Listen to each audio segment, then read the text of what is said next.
So last year, Apple did something very crazy that I didn't think they were going to end up doing. Now, this is indirectly or directly associated with the iPhone 7. And I've seen Apple do this a couple of times, and this is probably the most recent time of which they've done something like this. And that is actually when they release a new software update, right? So from iOS 15 to iOS 16, there's almost always going to be phones that end up dropping support. We expected phones like the iPhone 6s to pretty much be gone, but in my opinion, by Apple dropping the iPhone 7, they completely failed that specific iPhone. And I feel like that whole entire just the release of it and the duration of that whole entire iPhone seems like they never really took care of that iPhone in my opinion.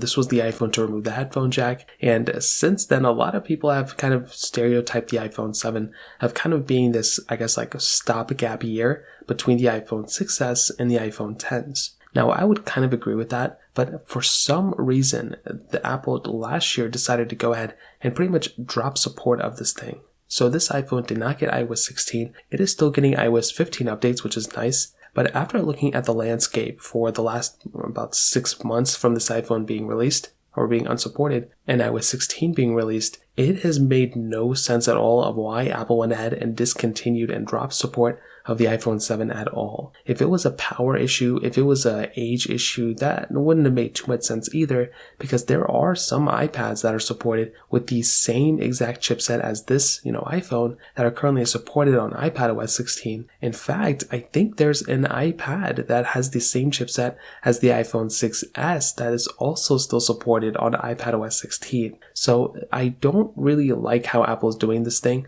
where they have, their iPadOS, completely different lineup than their iOS devices, as if the iPads are so much more powerful than their iPhones when theoretically speaking they have the same chipset most of the time. So that is something that kind of shocks me too, and I'm not really too sure what's going to go down in that direction. Which brings me kind of to the iPhone 10s and the iPhone 8s.